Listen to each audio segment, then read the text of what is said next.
ভাঙ্গো, অমুকে জ্বালায় দাও, অমুকে পোড়ায়া দাও, কিন্তু আমারে আবার ক্ষমতায় ফিরাই আনো। হাসিনা শেখ তার ছেলেপাদের দেশের বাইরে রাখা অন্য মায়ের সন্তানদের বলে যাও হরতাল করে জীবন দাও, আমারে ক্ষমতায় রাখো। হাসিনা শেখ এবং আওয়ামী লীগ যেভাবে নেতারা বলে, আপনারা শুনেন নাই? হরি সিং এর মতো লোকজনরা ঠিক এই কাজটা করছে। কি করছে? কাশ্মীরে থাকতো না, জম্মুতেও থাকতো না, থাকতো কোথায়? দিল্লিতে। কোথায় থাকতো? দিল্লিতে, বোম্বেতে। ওখানে থেকে কি বলতো? যাও ওইখানে মারামারি ধরাধরি করো, আমাদেরকে নিরাপত্তা। কাশ্মীরি মুসলমানদেরকে, কাশ্মীরি জনগণকে বলছে সে কাশ্মীরে সার্বভৌমত্ব কখনো জলাঞ্জলি দিবে না। অন দ্য আদার হ্যান্ড সে সনাতনী মৌলবাদী হিন্দুদের সমর্থন নিয়ে তলে তলে ওবায়দুল কাদেরের মতো এগ্রিমেন্ট করছে। হাসিনা যেভাবে এগ্রিমেন্ট করছে 2017 সালের 8 এপ্রিল, ঠিক একইভাবে এগ্রিমেন্ট করছে যে জম্মু এবং কাশ্মীরকে হরি সিং ভারতের সাথে দিয়ে দেবে, পাকিস্তানের সাথে দেবে না। এবার এক্ষেত্রে হরি সিং এর মনে কোনো দুঃখ, ঠিক আছে, তার ভিতরে কোনো দুঃখ কষ্ট নাই। হরি সিং এই লোকটা কি আসলে, তার লেখাপড়া কি, তার যোগ্যতা কি? হরি সিং একজন বাসায় থেকে লেখাপড়া করতো, তার একজন ইংরেজি টিউটর ছিল। এই দামরা বেটা স্কুলেও চাইতো না, ঘরে বসে লেখাপড়া করতো, কিন্তু তার একটা অফিসিয়াল অ্যাডমিশন ছিল একটা স্কুলে, ওটাকে বলে chiefs college, it's in the UK. তখন বলা হতো বিলাত, ঠিক আছে। ওই চিফস কলেজে অ্যাডমিশন করাইলো, তার একটা ব্রাঞ্চও তারা তৈরি করেছিল শুধু এই হরি সিং এর জন্যই। জায়গাটার নাম ছিল, দর্শকবৃন্দ, মাই অ্যাপোলজি, আজমির। ওখানে তার পরীক্ষার ব্যবস্থা করছে, স্টাডি করছে ওই টিউটরের আন্ডারে, এবং 1918 সালে তাকে নাইটহুড দেওয়া হলো। আপনারা জানেন তো, ওই যে বাংলাদেশে আপনারা নাইটহুড তখন কাদেরকে দিত? যারা একটু লেখাপড়া জানতো তাদেরকে নাইটহুড দিত, আর যারা শুধু মুগি সাপাই দিত, মাগি সাপাই দিত, তাদেরকে দিত খান বাহাদুর খেতাব। যেমন মির্জাল দিছে, কারণ হ্যাঁ স্যার নাইটহুড দেওয়ার মতো ওই লেখাপড়া ছিল না, কারণ তারা মুরগি সাপ্লাই দিছে, মাগি সাপ্লাই দিছে। মুরগি এবং মাগি সাপ্লাইয়ের জন্য ওয়াকারুজ্জামানের বাবার গোষ্ঠী বা মায়ের গোষ্ঠী তাদেরকে যেমন নাইটহুড দিছে, খান বাহাদুর টাইটেল দিছে, আর হ্যারি সিং বা হরি সিং তার টাইটেল দিছে নাইটহুড 1918 সালে। এখন একটা মজার কথা বলি, আমি বাংলাদেশের লোকজনদেরকে আমরা অনেক সময় কথায় কথায় বলি না হানি ট্র্যাপ, মানি ট্র্যাপ, আমরা এই কথাটা প্রায় বলি দর্শকবৃন্দ। এটার সাথে আপনারা পরিচিত। মুজিব শেখরা হানি ট্র্যাপ, মানি ট্র্যাপ করে, এরশাদ হানি ট্র্যাপ, মানি ট্র্যাপ করে, বাংলাদেশের দুই পলদের হানি ট্র্যাপ, মানি ট্র্যাপ করে। আপনারা কি মনে করছেন ইন্ডিয়ার এই ট্যাকটিক আজকে 1968 সালের 8 জুন আপনারা র তৈরি করছে? আপনারা কি মনে করেন না 68 সালের আগেও র তারা তৈরি ছিল? কারণ হিন্দু ধর্মের দেবতা ব্রহ্ম যদি তার মেয়েরে প্রেগনেন্ট বানায় দিতে পারে, তো তাদের মানি হানি ট্র্যাপ তো তখন থেকেই চলছে। মজার কথা, আজকের এই প্রসঙ্গটা কেন টানছি শুনে। হ্যারি সিং মুসলমানদেরকে, কাশ্মীরি, জম্মু এবং কাশ্মীরিদেরকে বলছে আমি আমার সার্বভৌমত্ব রক্ষা করব, এটাকে কখনো ছেড়ে দেব না। অন্যদিকে হিন্দু ফ্যানাটিক্সদের সাথে গোপনে আপাত করেছে যে আমরা কাশ্মীরকে ভারতের সাথে দিয়ে দেব। ঠিক আছে, প্যালেসে, দিল্লিতে যে প্যালেস আছে তুমি ওখানেই থাকো, তোমাকে এখান থেকে মহারাজা টাইটেল দেওয়া হবে, তোমাকে নাইটহুড দেওয়া হবে, তোমাকে সবকিছু দেওয়া হবে। এখন মজার কথা, হ্যারি সিং তারা যে টিউটরিং করতো এক ব্রিটিশ বেডি, ওই বেডির সাথে তার ইটিস পিটিস শুরু করাইলো, কারণ ওই বেডি ছিল তৎকালীন ব্রিটিশ ইন্টেলিজেন্সের হয়ে কাজ করতো, যারা ফ্যানেটিক হিন্দুদের সাথে একত্রে কাজ করতো। হ্যারি সিং রে এমন ভাবে টিউটরিং করছে, তার সাথে হয়ে গেল Harry Singh become the sugar daddy of the English women, British women.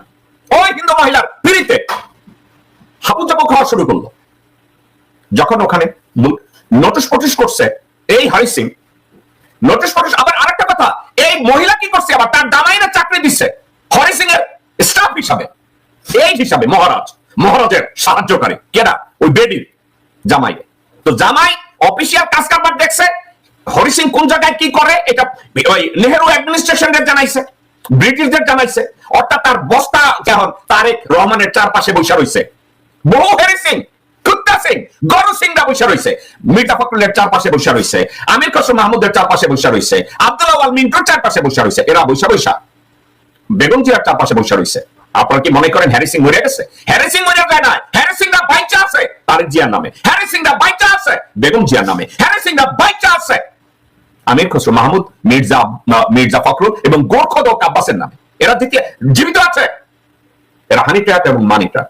এই লন্ডনী বেটি ব্রিটিশ সিটিজেন কি করলো, পিড়িতে ঢুকাইয়া তাকে ব্ল্যাকমেইল কইরা এমন অবস্থা করলো, জাহান্নাম অবস্থা কইরা দিল। কি করলো? হ্যারি সিং এর উলঙ্গ ছবি ওই যুগে, আমি আজকে কথা বলছি না রে ভাই, 1947 সালে হ্যারি সিং এর উলঙ্গ ছবি, জঘন্য ছবি, ডানে বায়ে বিভিন্ন পোজের ছবি তারা করে কি করলো? মহিলা রিপোর্ট করছে, হ্যারি সিং আমার ওইটা করছে ওইটা করছে, রিপোর্ট করলো। যখন রিপোর্ট করার পরে ভারতের নেহেরু অ্যাডমিনিস্ট্রেশন এবং অন্যান্য লোকজনরা একত্র হইয়া, কারণ আপনারা জানেন তখন লন্ডনের viceroy, last viceroy Mountbatten পাওয়েলের স্ত্রীর সাথে নেহেরুর এক্সট্রাম্যারিটাল অ্যাফেয়ার্স ছিল। আপনারা জানেন কি জানেন না, আমার কাছ থেকে এখন জেনে রাখেন। মাউন্ট ব্যাটেন পাওয়েলের বউয়ের সাথে নেহেরু ঘুমাইতো, ঠিক আছে? তো তখন হ্যারি সিং, আসলে হ্যারি সিং এর তারা যতটা নাইটহুড দিচ্ছে, যতটা আদর যত্ন দিয়া, প্যালেস দিয়া দিল্লিতে রাখছে, মূল কারণ কিন্তু একটা, জম্মু এবং কাশ্মীর এইটা নিয়ে সেজন্য পাকিস্তানের ফেভারে অ্যাবডিকেট না করে ভারতের সাথে থাকে। ওই মহিলা ওয়াইস এমন ভাবে কাজকর্ম করছে, 1949 সালে তার উপরে ব্রিটিশ কোর্ট, মানে ভারতীয় একটা কোর্টে তার উপরে একটা বিচার কার্য করা হয়, যে বিচার কার্যে হ্যারি সিংকে $7,50,000 ফাইন করা হয়। শুধু ফাইন করা হয় না দর্শকবৃন্দ, এই কথাগুলো আপনাদেরকে কেউ বলবে না, আপনারা হিস্ট্রিক্যালি যদি ঘেটে দেখেন, খুঁজে বের করেন, কোনো অসুবিধা নেই। প্রত্যেকটা এভিডেন্স আপনারা খুঁজে বের করে দেখেন। হ্যারি সিংকে $7,50,000 ফাইন করা হইল। তারপরে কি হয়েছে জানেন আপনারা দর্শকবৃন্দ? হ্যারি সিং এর ওই মহারাজা যে টাইটেল ছিল ওইটাকেও কেড়ে নেওয়া হলো। কেন কেড়ে নেওয়া হলো জানেন? হ্যারি সিং যেন এইখান থেকে ছুইটা কাশ্মীরে গিয়া আবার না বলে যে আমি পাকিস্তানের সাথে থাকবো। এইসব সনাতনীরা এরা তো বেঈমান। এই ক্ষমতা লোভ এবং টাকার লোভে যারা থাকে তারা না সনাতনী না মুসলমান। আপনারা সনাতনী ভাই ও বোনেরা, আপনারা মানে ভুল বুঝেন না। এই ধরনের হ্যারি সিং মুসলমান ধর্মে অভাব নাই। মির্জা ফখরুলের দিকে তাকায় দেখেন, গোর খোদক আব্বাসের দিকে তাকায় দেখেন, আমির খসরু মাহমুদের দিকে তাকায় দেখেন, শাহরিয়ার কবিরের দিকে তাকায় দেখেন, হাসান ইমামের দিকে তাকায় দেখেন, আব্দুল আওয়াল মিন্টুর দিকে তাকায় দেখেন, তাবিদ আওয়ালের দিকে তাকায় দেখেন, সাদেক হোসেন খোকা ইশাকের দিকে তাকায় দেখেন। এই ধরনের বেঈমান কি আপনি মনে করেন ক্ষমতা লোভ যাদের আছে এরা এই ধরনের বেঈমানি করবে? বেঈমানির রক্তে তাদের জীবন চলবে, তারা এই কাজগুলো করবে। হ্যারি সিংকে কি করলো? আদালতে দাঁড় করায় দিল। পিছনে বসে বলল কি, তোমার আমরা রক্ষা করবো। ঠিক যেভাবে তারেক রহমানকে এখন বলা হয় না, তোমাকে আমরা রক্ষা করব, বাংলাদেশে তোমার কোনো মামলা টামলা থাকবে না, তোমার এইটা করবো ওইটা করবো। কিন্তু হ্যারি সিং রে বাম্বো দিয়া $7,50,000 ফাইন কইরা তার মহারাজাগিরি ছিনায় নিয়া তার কাছে আর কোনো পাওয়ার রইল না জম্মু এবং কাশ্মীরের উপরে। তারপরে তার সবাই লাথি মেরে সরাই দিয়ে কি করছে জানেন? তার ছেলে করণ সিং, হ্যারি সিং এর পোলা করণ সিং, তারে নামকা ওয়াস্তে জম্মু এবং কাশ্মীরের ট্রিক্স।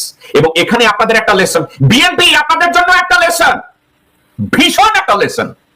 আপনারা জানেন করণ সিং রে কি করছে? করণ সিং রে বলছে তোমারে জম্মু এবং কাশ্মীরের শাসক বানাবো। তারে শাসক বানাইছে নামকা ওয়াস্তে, কিন্তু তার হাতে এক্সিকিউটিভ কোনো পাওয়ার ছিল না। বুঝেছেন? জম্মু